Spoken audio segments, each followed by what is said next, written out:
ओडिशा हस्ततंत्र नुआ ब्रांड अंबासडर होइचंती बॉलीवुड अभिनेत्री माधुरी दीक्षित। अभिनेत्री माधुरी दीक्षित नाम घोषणा कले मुख्यमंत्री मोहन चरण माझी। आसंता 1 वर्ष पर्यंत ओडिशा हैंडलूम प्रचार प्रसार करिवे माधुरी। एसत जातीय हस्ततंत्र दिवस में राज्यवासी को एक अपील करिसेंती मुख्यमंत्री। सप्ताहर गोटे दिन ओडिशार हस्ततंत्र परिधान पर अपील करिसेंती। अधिकरू अधिक स्वदेशी सामग्री व्यवहार करने को कहिसेंती। एथिसह ओडिशार 6टी स्थान रे हेबो टेक्सटाइल पार्क। हस्ततंत्र केवल आर्थिक मेरुदंड नुहे, यह आमर गर्व बोली कहिसेंती मुख्यमंत्री। 30 जिले में 30,000 बुणाकार श्रमिक सहायक नियुक्त होइछन्ति।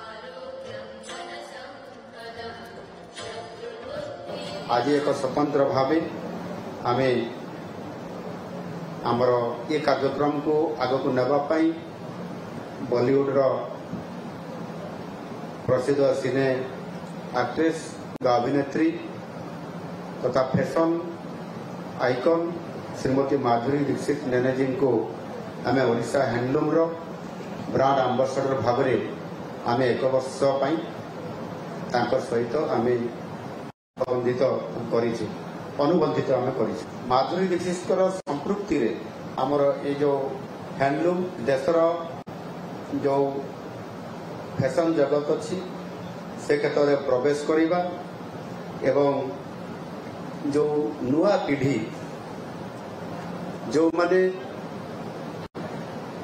यह को आदर करेंगे एवं से आधार रे प्रस्तुत होकरी यह किभली भाव में आदृत हो पार आज एभली सहयोग नहीं ओडिशा टेक्सटाइल कनक्लेव करा ये गोटे से आम शिल्पर जो हब करने Utkarsh Odisha make in Odisha conclave 2025 परिप्रेक्षी में आम टेक्सटाइल को अपैरेल को गुरुत्व देवाई जो कथा माननीय प्रधानमंत्री ये आसिकी आमको उत्साहित करके दिग्दर्शन देकी जाइतिले एवं से आधार रे आमे गत किछि दिन पूर्व जो कनक्लेव करिथिलु सेथिरे 7,808 कोटी टंकार एमओयू साइन होइछि।